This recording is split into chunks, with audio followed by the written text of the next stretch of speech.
Drugs के अधिकतम cases करने के लिए भारत सरकार और गुजरात सरकार का गुजरात पुलिस को सतत निर्देशन और मार्गदर्शन रहता है। इस संदर्भ में गुजरात एटीएस द्वारा लैंड के ऊपर जो लैब्स के केसेज हैं, कंटेनर्स के मार्फत जो केसेज होते हैं, समुद्री मार्ग से फिशिंग बोट्स के मार्फत जो केसेज होते हैं, उस तरह के केसेज काफ़ी किए जाते हैं। बहुत सारी राज्य और केंद्रीय एजेंसीज के साथ भी इसमें संकलन किया जाता है। अभी रिसेंट के केस में गुजरात एटीएस के इंस्पेक्टर जेएम पटेल को एक इंफॉर्मेशन मिली कि एक पाकिस्तान का सप्लायर है फिदा, वो फिदा लगभग 400 केजी का मटेरियल पोरबंदर के सामने आईएमबीएल में भारतीय हद में एक तमिलनाडु की बोट को देने वाला है और ये बोट आगे उसको कैरी करके तमिलनाडु लेके जाने वाली है। इस इंफॉर्मेशन के ऊपर तात्कालिक टीम बनाई गई। गुजरात एटीएस के इंस्पेक्टर वीएन भरवाड़ और सब इंस्पेक्टर भूपेंद्र वाघेला, इनको कोस्ट गार्ड के साथ अटैच किया गया।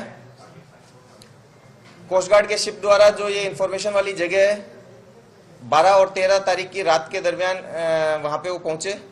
उनके रडार पे एक छोटी फिशिंग बोट पाकिस्तानी दिखाई भी दी।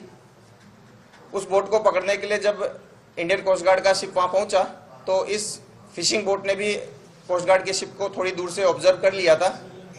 इसलिए इनका जो स्टैंडर्ड रिएक्शन होता है कि ये लोग बोट में जो रखा हुआ माल है वो पहले फेंक देते हैं ताकि इनके पकड़े जाने की कंडीशन में ये लोग अपने आप को निर्दोष बता सकें कि हमारे पास से किसी भी माल की रिकवरी नहीं हुई है।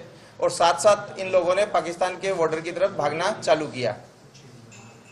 इंडियन कोस्ट गार्ड के शिप ने बहुत मेहनत के साथ में इस केस को, इस आरोपियों को पकड़ने की कोशिश की, लेकिन ये जो लोकेशन थी आईएमबीएल के बहुत नज़दीक थी और जल्दी ये जो पाकिस्तानी फिशिंग बोट है ये पाकिस्तानी सीमा में काफ़ी अंदर चली गई थी। इस दरमियान ये जो मटेरियल इन लोगों ने फेंक दिया था, इस मटेरियल को रिकवर करने के प्रयास हाथ रखे गए और लगभग 311 जो पैकेट्स हैं वो रिकवर किए गए हैं। इन 311 पैकेट्स में प्राइमा फेसी मेथाम्फेटामाइन आइस जिसे कहते हैं वो रिकवर हुआ है, जिसकी अंतर्राष्ट्रीय बाजार में जो कीमत है वो लगभग 1800 करोड़ होगी।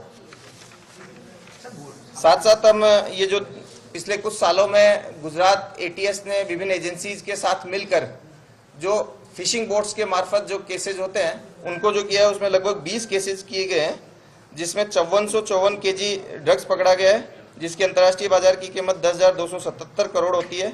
इसमें 163 आरोपी पकड़े गए हैं, जिसमें 77 पाकिस्तानी, 34 ईरानी, 4 अफगानी, 2 नाइजीरियन और 46 भारतीय आरोपियों की संख्या है।